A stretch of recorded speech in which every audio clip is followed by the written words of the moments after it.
5, 4, 3, 2, 1, 0.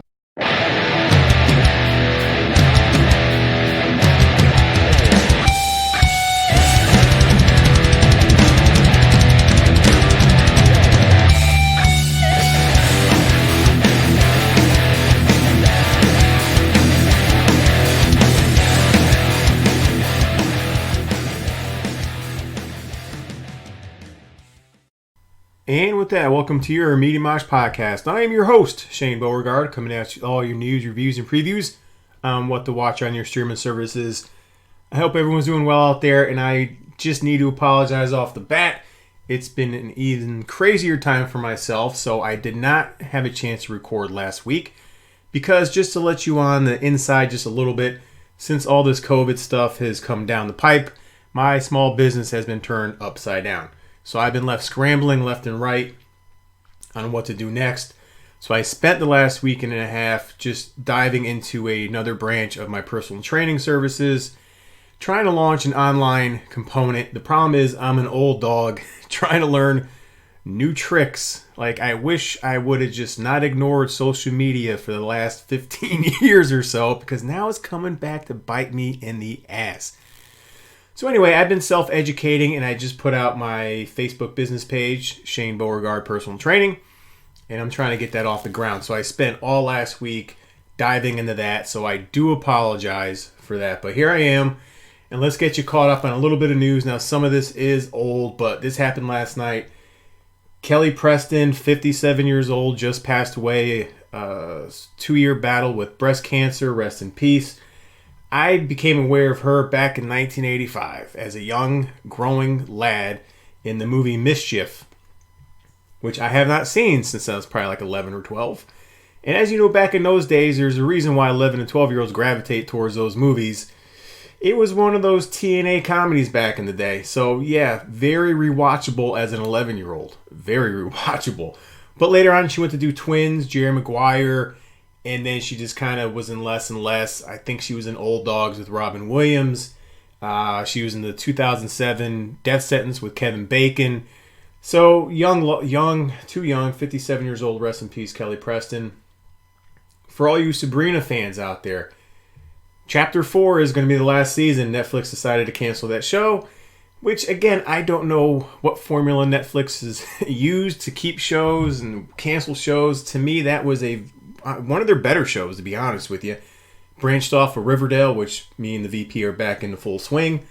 Stargirl has been renewed for season 2, but it's going to be exclusively on the CW, which that kind of sucks. Because I watched mine on the DC streaming app. And for whatever reason, there's like 5 to 10 more minutes of content on the DC side of things in the CW. So, yeah, I don't know. Chris Hemsworth bulking up to play Hulk Hogan in his biopic film. Biopic. I'm going biopic, and I had this discussion with somebody else. I'm going biopic.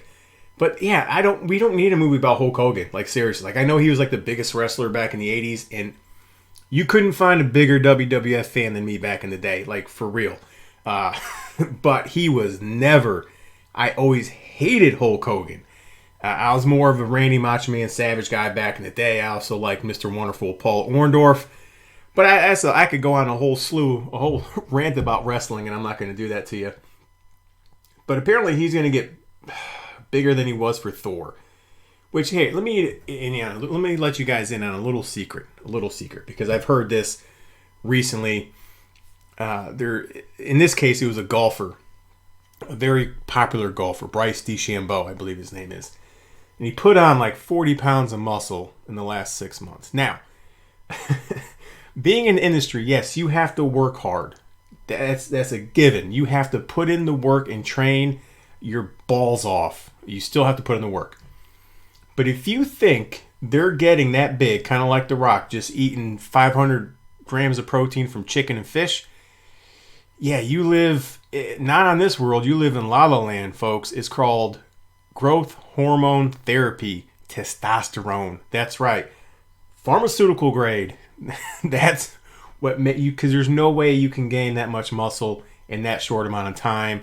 But hey, they're actors or athletes. I have no problem as long as they're putting in the work.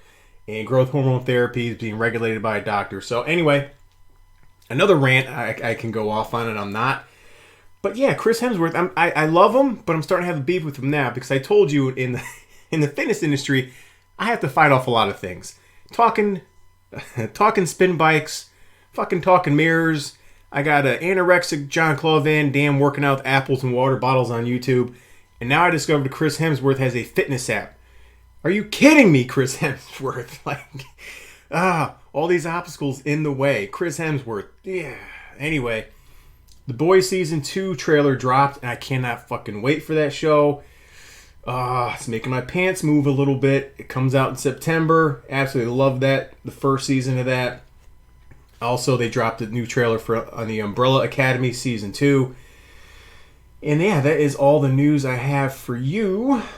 Let's see what else we have. Oh, no, actually, I lied.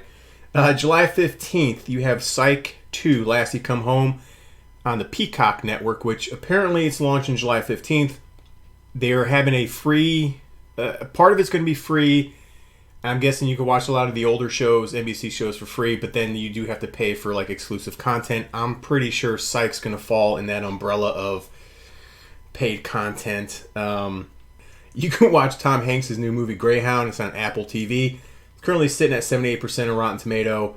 I know he just came out with some stuff about not being happy about being put on Apple TV, but really these networks and streaming services don't have a choice. I mean, they don't. I don't know when movie theaters are opening up.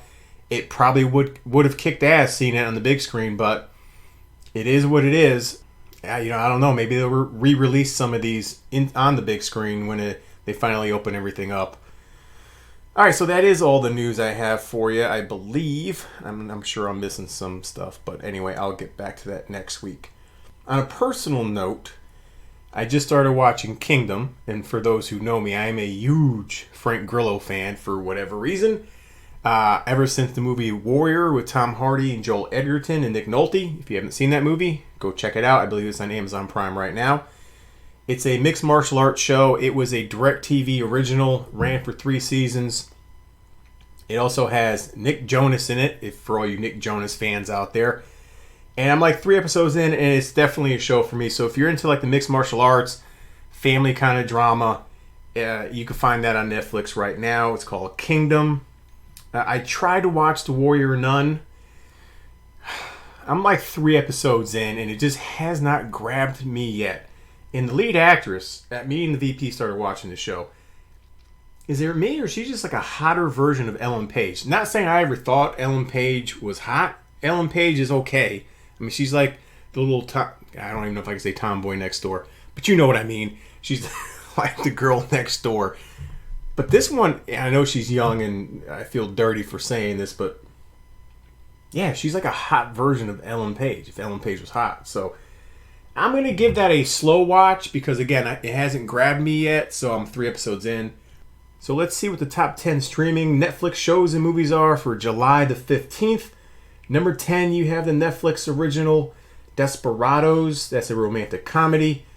Number 9, Only, which is a pandemic movie, which I didn't recognize any of the actors or actresses in that. Number 8, you have the Netflix original Jeffrey Epstein documentary. Number 7, you have the Netflix original Babysitter's Club. Number 6, Captain Underpants Into Space. I don't know if that's a series or an individual movie. Number 5, the aforementioned Netflix original Warrior Nun. Number 4, Unsolved Mysteries. Netflix just brought that back.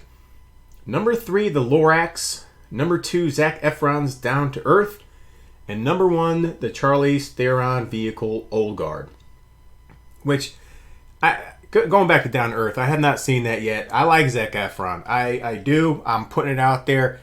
And in fact, my daughter just watched High School Musical on Disney Plus the other day. And it made me laugh because his haircut in that was like my son's haircut. Just he would refuse. So he went like 4 months without getting his haircut. And it was driving me crazy.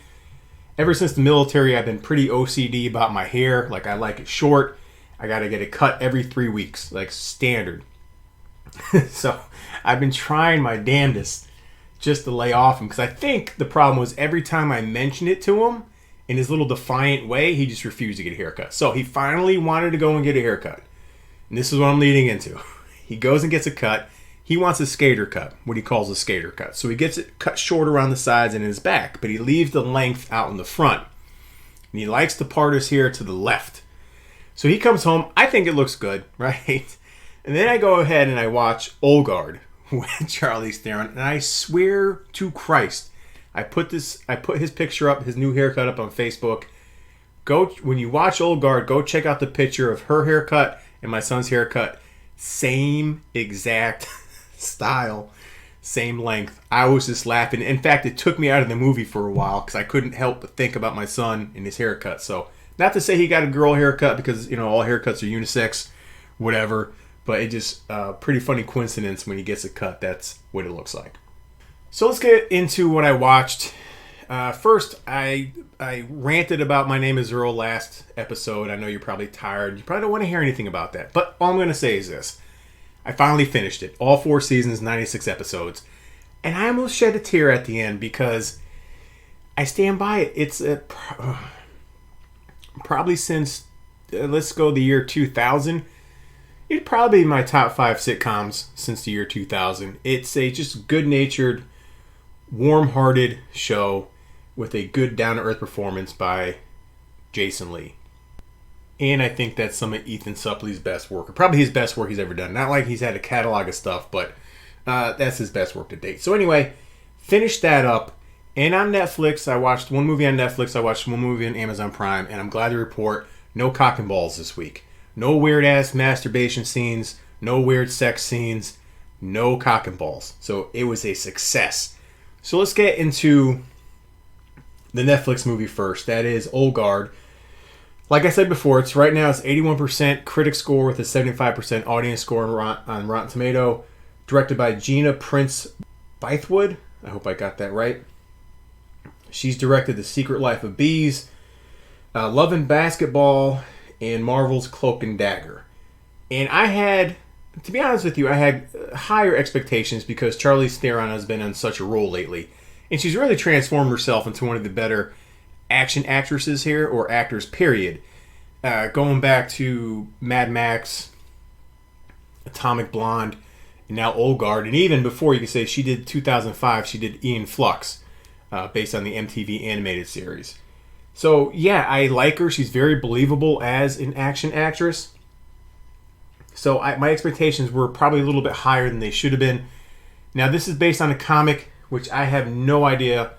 Never read it. Didn't even know it was based on a comic till it started trending and making news. So I can't compare it to the comic. Just going based off what the movie was to me. Now, this movie also stars Kiki Lane, and she was in If Bill Street Could Talk. Other than that, now I'm going to butcher his name, but he's a very popular character actor. Cheatwell Ejiofor, Children of Men, Doctor Strange, 12 Years a Slave. So you'd recognize him. Anyway, this movie centers on Charlize Theron and 4 other soldiers in this squad where they play immortal beings. Every time they die, they come back. And basically, they are set up by the CIA and exposed in order for the scientists and pharmaceutical company to extract their DNA so they can cure a bunch of diseases, so forth and so on, to make the world a better place. I don't know how many times that storyline's been used as a fucking plot device. Here's where I had a problem with this movie. It was too long. It had a very sluggish pace. In fact, towards the end, I just found myself fast-forwarding bits and parts of this movie. Too long. The action scenes would have been better if we actually saw a lot of what was going on. Because in my eyes, maybe I need a second viewing. They cut from the action too many times to kind of flow around the room, looking at all the other individuals and the action scenes they have, instead of slowing it down so we can get the whole sequence, the choreographed sequence of what was going on. It was just too choppy, a little too frenetic for me. They could have done a better job with the action scenes, especially her coming off Atomic Blonde and then transitioning to this. I mean, there were some cool teamwork sequences that went in, but to me they just happened too fast. It was too fast paced. I wish they would have slowed that down just a little bit. I just had too many questions. I liked Kiki Lane in this. She's the new recruit they ended up picking up. She was a Marine based in Afghanistan. She gets killed, comes back, and is the first immortal being introduced to their squad. I think they said in about 200 years. So they go and add her to the team, and of course they're trying to like introduce her and try to wrap her head around what's going on. So that's her part of this movie. She's struggling with, should she stay with Charlize in this group or just distance herself and lead her own life. So, but I couldn't help but the writing of this movie. There were some dialogue scenes to me that were just flat out laughable. I expected more out of the screenplay for this. And to me, and again, this is why I wish I read the comic, but where's the mythos? They never really go into like how they came to be. They never answer that. Charlize Theron's the first one, but no one knows how old she is. She doesn't even know how old she is. She says she forgot. Maybe she's lying. And at first, there is a sequence or a scene in the movie where they talk about her finding the first immortal and what happened to her. But the funny thing is, the gang is explaining this to the new recruit, and Charlize Theron's like right in the room. And for some reason that bothered me. I'm like, they're talking like she's not there, but she's there. So, and at first they never went back to it during the movie. So I'm like, why did they even spend 20 minutes doing that exploration about that character if she's not even going to be in this movie? Well, spoiler alert, just hang on for the post-credit scenes, okay? So yeah, the screenwriting lacked. There are too many questions on my end. I wish they would have went into the mythos of these characters a little bit more. And maybe they will during the second movie because they do transition in hopefully what would be a part 2, maybe. Which I had questions about Charlize Theron's character myself because there's something that happens to her towards the tail end of the movie. I'm like, why would you keep going on? Just, again, not talking spoilers here, but you would have the same questions I would believe that I did watching this. Now, it does sound like I just took a giant crap all over this movie, and I hate using this term, but for a Netflix movie, even though it's a Charlize Theron vehicle, this is more towards her Aeon Flux, not more towards her Atomic Blonde. Listen, guys, if you need something to watch on a Saturday afternoon, and you're just that bored, and you've watched everything else on Netflix, it's not the worst thing I've seen. It is passable, and some people really like this movie. I just, first impression, not impressed, and what bothered me the most was the runtime. God, they could have cut so much from this film. Anyway, I'm going to be nice. I'm going to go 2.5 out of 5 for me on Old Guard. Maybe the second movie can improve on some storytelling and some screenwriting, some mythos for these characters and build a background. Fingers crossed, but 2.5 out of 5 for me on Old Guard. Now, moving into movie number 2. I just watched this movie based on the trailer. It looked fucking crazy, and it did not disappoint in that aspect. That is Guns Akimbo, the 2019 film with Daniel Radcliffe and Samara Weaving. But you won't recognize Samara Weaving in this movie. Coming off of The Babysitter and more recently Ready or Not, I think that's where she's kind of gaining a lot of popularity these days. They did a great job. She has rings and fucking piercings and tattoos everywhere. Her eyebrows are like thinned out or even shaved. I don't know. She looks fucking unrecognizable. This one's directed by Jason Lee Houden, and this is his second film. Deathgasm, which sounds interesting, is his first film. And I like Daniel Radcliffe. And this is coming from someone who's never seen a Harry Potter movie. Like, have not seen one Harry Potter. But for some reason, I like him. Now, I will say, this is one of those movies that I almost shut off in the first 15 minutes. And I'm glad I didn't. Because Daniel Radcliffe plays like this loser, not a loser, kind of a loner, nerdy guy. He works for a video game developing company where it's like he's working on these kids' games. Then he spends his nights getting drunk, drinking beer, going on forums, and just trolling people. He gets himself into a little bit of trouble because he ends up trolling the wrong message board. There is an underground group. How do I describe this? There's an underground network that streams live these death matches. So they pit different people against each other. They have drones that follow them all around the city, and they basically fight to the death. And it's built up this huge following. So what this movie tries to attempt to do, and I say tries because it kind of drops this plot point, I'll say not even halfway through the movie.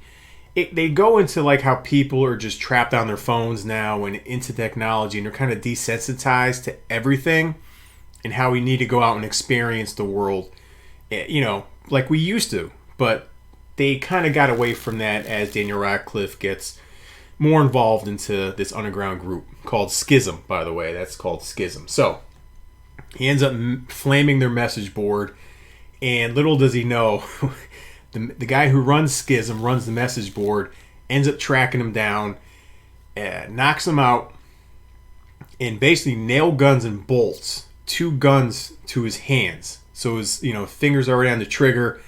He can't get himself out of it. He has 50 rounds in each gun. And basically they make him face Nyx, which is played by Samara Weaving, who's on this huge winning streak. She's like the most badass person in Schism. Now, she has her own reasons for being in Schism. She volunteered for it. And I will say one of the weaker parts of this movie, and this goes back to Old Guard, is like character development. I think they give you just enough about Samara Weaving's character and her motivation and why she's there. But this movie starts off, again, just fucking everywhere. And it was almost too much for me. Again, the problems I had with Old Guard and their action scenes, hit fast forward and times that times 50 for the first, I'd say 3 or 4 action scenes. It was like stop motion, freeze frames, quick cuts, fast forward. Like there were parts that were fast forward. You couldn't really see what the fuck is going on. It almost made me car sick, dizzy. It was almost, some of the shots were from like that movie Hardcore Harry, that real point of view. But like I said, I'm glad I stuck to it, because after the first 15-20 minutes, once Daniel Radcliffe goes on the run, we get to like regular action scenes. They kind of like find their footing with their pacing, and it's not so frantic. It's not so crazy. So it smooths out from that point on. And I like the cat and mouse game between Radcliffe and Weaving. You can see Radcliffe is actually, because in the movie they present him as like this beat down kind of guy with no self-confidence. And by the end of the movie, he's just got all kinds of swag. So this game actually does change his character and give him a nice, pretty much character arc. It almost plays like a video game, especially at the beginning. So it's very in-your-face, video game-ish with the graphics and the just the lettering, the titles shots that go up on the screens. It's almost a little too much overload. And this movie does have a bit of humor in it, which I like, be it dark. One of my favorite scenes is you have Ray Darby, who was the guide in Jumanji. There's a scene with him and Daniel Radcliffe. He plays a bum that's just kind of chilling out by a dumpster, and Daniel Radcliffe runs into him, and they have like a good 5 to 6 minute scene together. His parts were really funny. When Weaving and Radcliffe finally come together, again, I'm going to leave this spoiler free because I really do recommend this movie if you can make it past the first 15 minutes. When they come together, this movie really clicks. I like Samara Weaving. She does play a very convincing badass. And Radcliffe is funny. And he plays kind of a badass himself, believe it or not. So, kudos. I'm glad I stuck with it. But it's one of those movies where I do understand if you can't get through it because of the beginning and the pace. Again, it might make you car sick. It made me a little dizzy. So, anyway, right now that's sitting at 54% critic score with a 40% audience score. This, in the end, was more of a Shane movie. I go ahead and give this one a 3.0 out of 5. It's a very solid watch for me personally. Go check this one out on Amazon Prime right now. And that's it, folks. That's all I have for you. Who knows what I'll have next week. I did mention before I am working on an Arnold thing, and lo and behold, his birthday is July 30th. So I think that week I'm probably going to go live with a special salute to the greatest action star there ever was, there ever is, and there ever will be. I think I got that right. But anyway, until then, go check me out on Facebook Media Mosh. Go to the Apple Podcast Store, download me, share me, and take a second and leave me a 5-star review. I'm also on the Twitterverse at Shane Media Mosh. And then circle back and check out Mr. Argue Myself, Chris Rodell, on the Twitter, Instagram, and Facebook. 3 different platforms for 3 different types of content. Until then, get caught up in the mosh.